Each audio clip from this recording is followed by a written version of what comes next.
Déjà, vous devez savoir recevoir l'onction et recevoir un manteau. Je l'ai dit ici au préalable, le manteau est une onction, mais toute onction n'est pas un manteau. Le manteau, c'est une onction qui a atteint son paroxysme, ayant été développée tout au long de la vie d'un général de Dieu et qui devient transférable d'une génération à une autre. Quelqu'un m'a posé la question, prophète, tu as dit que toute onction n'est pas transférable. Non, toute onction est transférable. Oui, c'est ce qu'on appelle l'impactation. Donc, je ne vais pas appeler des gens ici, comme je ferai tout à l'heure.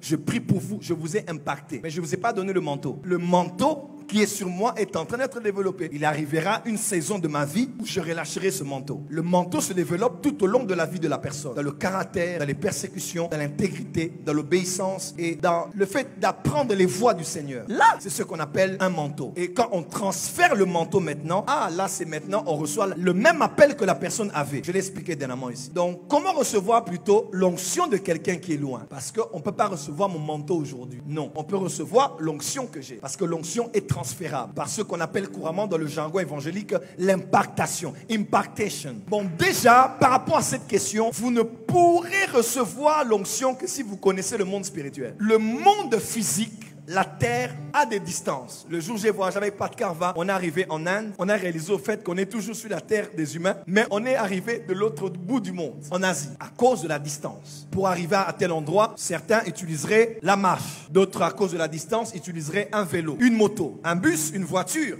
Pour certains, un bateau par voie fluviale. D'autres utiliseraient peut-être un cheval, un âne, un chameau pour certains. D'autres le TGV, d'autres le tram, Thalys. Il y a plusieurs autres voies. Pour arriver dans un lieu, pour arriver aussi le plus vite possible et dans des meilleures conditions. Parce que sur la terre des hommes, il y a des distances. Dans la distance, pour quitter de là où nous sommes, pour aller où nous voulons aller, nous devons emprunter un moyen de transport. Maintenant, dans le monde spirituel, c'est différent. Dans le monde spirituel, quelque chose qui est à l'autre bout du monde peut entrer en contact avec moi si je suis capable d'utiliser un moyen de transport plus rapide que la voiture. Un moyen de transport plus rapide que l'avion. Si je veux aller à Cap Boto, voir Baba Meshach qui était mort et ressuscité. Dernièrement, il était mort là, il est ressuscité. Ça fait peut-être 3 semaines. Il était mort, on a dit il est mort, mais il est revenu à la vie. Nous célébrons l'ancêtre des prophètes à Cap Boto. Si je veux aller vers lui, je dois aller. On m'a montré la voie. Je me prépare de même aller le voir parce que j'aime beaucoup ça. Aller là-bas jusqu'à Cap Boto, tout ça, on arrive peut-être à 2 jours, à 3 jours. Après avoir quitté ici. Mais je peux aller là-bas aussi en utilisant un autre moyen de transport. Parce que le monde physique et le monde spirituel se diffèrent aussi en fonction de l'espace temporel. Ici, je dois prendre 3 jours, c'est-à-dire 24 fois 3, 24 heures fois 3, n'est-ce pas? Ça me donne le nombre d'heures que j'utilise pour aller jusqu'à Kaboto. Mais dans le monde des esprits, dans le monde spirituel, ça n'a rien à voir avec le temps chronos, 24 heures fois 3. Dans le monde spirituel, on voyage avec la vitesse de la lumière. On voyage avec la vitesse de la pensée. La lumière, scientifiquement, fait 7 fois le tour de la Terre en 1 seconde. Tu n'as pas entendu? La lumière voyage fait 7 fois le tour de la Terre en 1 seconde. Je crois que c'est 300 000 km par seconde. Et même Albert Einstein disait que la lumière voyage même plus vite que ça. La lumière voyage plus vite que ça. Elle ne pèse pas, mais lorsqu'elle voyage plus vite. Ta parole est une lampe à mes pieds et une lumière sur mon sentier. Pourquoi on dit que ta parole court avec vitesse? C'est parce que ta parole est une lumière. La parole voyage à la vitesse lumière. Oh, tu n'as pas entendu. La parole de Dieu voyage à la vitesse de lumière. Les anges sont des lumières. Ils voyagent à la vitesse de la lumière. Voilà pourquoi Daniel dit, l'homme Gabriel vint à l'heure de l'offrande du soir d'un vol rapide. On parle de la vitesse. Court avec vitesse. D'un vol rapide. Et le vol rapide de Gabriel, c'était à la vitesse de la pensée. À la vitesse de la lumière. Ceux qui pratiquent les voyages astrales vous diront, quand on est dans ce monde-là, on veut voyager, on pense à un endroit et on y est. Même ceux qui ont été dans le Seigneur, ravis en esprit, ils savent. Quand on arrive au ciel, on pense à un endroit, on est arrivé là-bas. Parce que la voie de transport, alors quelqu'un peut entrer en contact. Quelqu'un peut entrer en contact avec l'onction d'une personne qui est lointaine par 4 ou 5 voies. Je vais parler juste de 3. Est-ce que je peux? Première voie par laquelle on peut contracter l'onction de quelqu'un qui est loin. Quel est le premier moyen de transport? C'est ce qu'on appelle l'activation de l'aspirateur. Il est écrit dans la parole de Dieu, aspirez aux dons les meilleurs. Un don spirituel n'est pas donné que par la souveraineté de Dieu. Le don spirituel est aussi donné par la capacité de celui qui la désire à d'activer l'aspirateur en lui. Parce que si je branche l'aspirateur ici et qu'il y a un sachet, un papier ou la poussière là-bas, l'aspirateur n'est pas là où il y a la poussière, n'est pas là où il y a le papier, n'est pas là où il y a le sachet. Mais la puissance d'attraction qu'il y a dans l'aspirateur est capable d'attirer quelque chose qui est loin, Karabashaka, d'attirer quelque chose qui est loin jusqu'à entrer dans l'aspirateur. Il est possible que tu me suives là où tu es, ou que tu sois assis ici. La même onction qui a sur moi entre sur toi, parce que tu étais capable d'activer l'aspirateur. Que celui qui aspire reçoive. Toi qui viens là, lève les mains. Reçois au nom de Jésus. Derrière lui. On appelle ça la puissance de l'aspirateur. Nous désirons une génération des aspirateurs. Tout le monde n'ira pas voir Benny Hinn à Orlando. Tout le monde n'ira pas voir Dag Mize au Ghana. Tout le monde n'ira pas voir Baba Meshach à Kaboto. Tout le monde n'ira pas voir les Kabaso Bradaba. L'archbishop Duncan Williams au Ghana. Tout le monde, les Parabashaka, les Prakou Parayabase, les Pariabasoko. Tout le monde n'ira pas voir ces hommes de Dieu dans leur pays. Mais là vous êtes, même devant leurs livres, même devant leurs vidéos, même devant leur site internet, tu peux tellement aspirer à quelque chose que ton aspirateur activé peut attirer. Ce soir, attire l'onction, attire les dons spirituels, attire l'intelligence, attire la sagesse. Aspirez aux dons les meilleurs. Dis avec moi, aspirateur. Jésus le dernier jour de la fête a dit, venez à moi vous tous qui avez, venez à moi vous tous qui avez la soif et l'aspirateur qui peut prendre ce qui est au loin dans le monde spirituel et lui donner un moyen de transport rapide, une livraison à domicile. L'aspirateur est plus rapide que DHL. L'aspirateur est plus rapide que la 5G. L'aspirateur est plus rapide que l'Internet. L'aspirateur est plus rapide que Wi-Fi direct. L'aspirateur est plus rapide que Xander. L'aspirateur peut prendre ce qu'il y a sur quelqu'un que tu apprécies, que tu honores, et ça vient dans ton ministère. Le bishop Dag Mize du Ghana lisait un livre de Kenneth Hagin. Il a tellement désiré cette grâce. Jésus lui a dit par voix audible, la grâce que cet homme a eu d'écrire, je te la donne. Et il a aujourd'hui écrit plus de livres que David de dépôt de son vivant. Il est possible que tu reçoives la grâce d'un général qui est vivant par ta capacité à honorer, ta capacité à célébrer, ta capacité à aimer, ta capacité à désirer. La convoitise est mauvaise, mais un seul endroit où la convoitise est permise, c'est dans les choses spirituelles. La convoitise est un péché, mais il y a un milieu, il y a un secteur dans lequel la convoitise est permise, c'est dans les choses spirituelles. Ouais, tu peux désirer ce que quelqu'un a. Tu peux aimer ce que quelqu'un a. Tu peux apprécier ce que quelqu'un a. Le mot impossible n'existe pas dans le monde spirituel. La deuxième voie, le deuxième moyen de transport, c'est la plus grande loi de toutes les lois de l'univers. Dans le monde de l'ésotérisme, dans le monde de New Age, on appelle ça la pensée positive.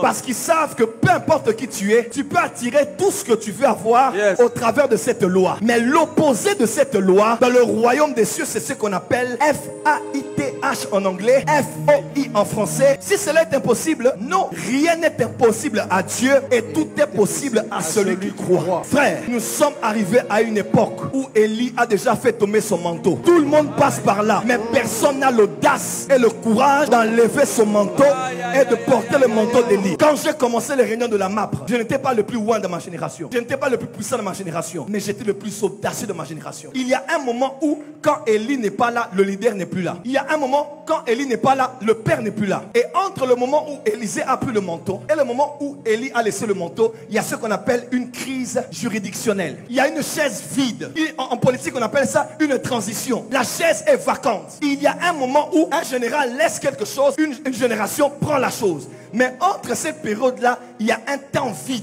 La différence qui se fera réside dans l'audace que quelqu'un a. De dire cette histoire-là, ce n'est pas pour les autres fils de prophètes. Cette histoire-là est pour moi. La capacité de retirer le passé et de prendre le nouveau, de le porter et de dire le même Dieu qui a ouvert l'eau du Jourdain va le faire avec moi. Et de faire ce que le Père avait fait et de voir les résultats qu'il avait vus. Notre génération a un problème. L'onction est là. Les manteaux sont là, mais on n'a pas des hommes courageux. On n'a pas des femmes courageuses. Je n'ai pas plus de foi que tout le monde, mais j'ai le courage de la foi. J'ai l'audace de la foi. Je vois un homme de Dieu faire un miracle. Il prie et les jambes poussent. Je dis, moi aussi je ferai ça à la prochaine réunion. Je prie et les jambes poussent. J'ai vu le prophète Hubert faire le miracle money. Je dis, non, non, moi aussi je prends le manteau. Frère, le monde spirituel, c'est un monde de la foi. Je suis à Lubumbashi. Je priais pour les gens. J'ai dit, j'ai envie de faire apparaître de l'huile dans les mains ici. Qu'est-ce que je fais?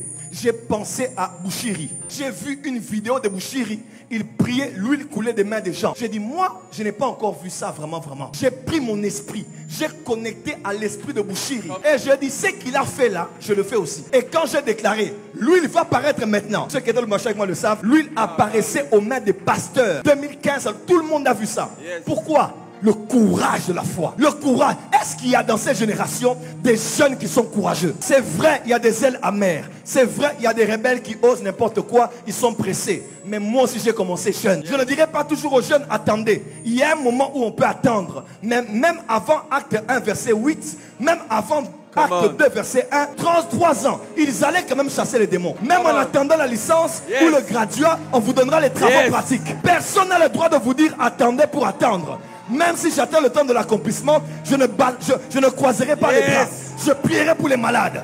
Il nous faut une génération qui est courageuse et audacieuse. Je suis l'un des jeunes de ma génération qui a vu le plus de miracles dans ma génération. Pourquoi? Pas parce que j'ai plus d'onction, mais parce que je me suis dit, c'est que ces gens-là ont fait, je veux le faire. Un jour, j'avais en face de moi une femme qui avait un kyste. J'ai dit, l'histoire des kystes, c'est pas mon histoire. J'ai dit, prophète Philippe Mukoma fait disparaître les kystes. J'ai pris mon esprit. J'ai connecté mon esprit à son esprit. J'ai dit, la grâce qu'il a, je l'emprunte maintenant. J'ai touché la femme, le kyste a disparu. Pourquoi? Dans le monde spirituel, je peux prendre ce qu'il y a à quelqu'un, je l'utilise et puis je le rends. Je prophétise sur quelqu'un ici. Rien ne te sera impossible. Je dis, rien ne te sera impossible. Même si ce n'est pas ta grâce, ça peut opérer à toi en moment là. Si tu actives la foi, que ce que Dieu fait avec l'un, il peut le faire aussi avec moi. Je parle à cette génération. On va vous dire d'attendre, oui. De patienter, oui. Mais ne patientez pas les bras croisés. Dieu est capable de faire avec toi. Le premier mort que j'ai ressuscité, j'avais 19 ans. Mon petit frère témoin, ma mère témoin, l'évangéliste non témoin, pasteur Paul témoin. À l'église Déborah, j'étais modérateur à l'église. Karamaroko Bosoko.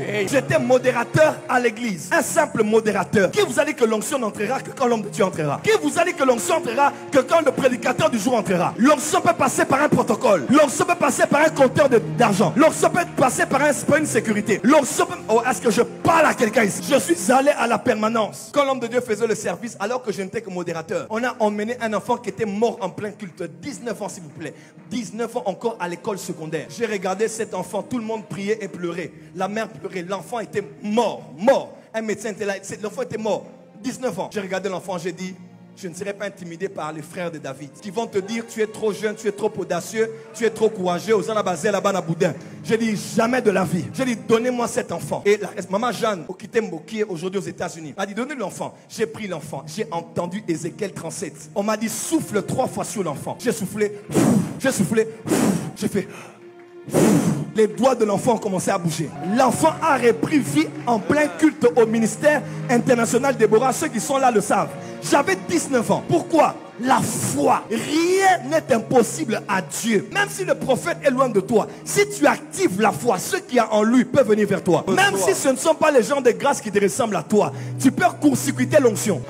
Nous les Congolais, nous connaissons ces choses. Des fois qu'on n'a pas de courant à la maison ou dans le quartier, il y a quelques agents qui vous diront viens, on va faire un pont. Le courant part là-bas, mais vous pouvez avoir le courant à l'est alors que le courant part à l'ouest. Mais si on peut acheter un câble et on peut créer un pont, le courant qui va là-bas peut aussi venir chez vous, alors que normalement le courant était parti chez vous. J'aimerais dire à quelqu'un, tu peux prendre n'importe quelle grâce en esprit si tu es capable d'acheter un câble et de créer un pont. La femme à la perte de sang était à la maison. Et Jésus ne l'avait même pas mis dans son agenda, même pas mis dans son plan. Jésus allait guérir la fille de Jairus. Alors que Jésus allait là où il devait aller pour aller mettre le courant à l'ouest. La femme a dit, moi je suis à l'est. Mais je vais emmener le courant à l'est parce que je vais créer un pont. Est-ce que quelqu'un peut créer un pont ce soir? La femme a pris le câble. La pari à Bassa. Lorsqu'elle a branché le câble, Jésus a dit, qui m'a touché? Ce n'était pas prévu. Cette puissance était pour la fille de Jairus. Qui m'a touché? Cette femme avait mis un pont. Et quand Jésus l'a vu, il a dit, va, ta foi t'a sauvé. Est-ce que quelqu'un a la foi ici? Même si un homme de Dieu est déjà mort, une femme de Dieu est déjà morte, un homme de Dieu est loin de toi, tu n'as pas le transport ni le billet pour aller vers lui. Par la foi, tu peux recevoir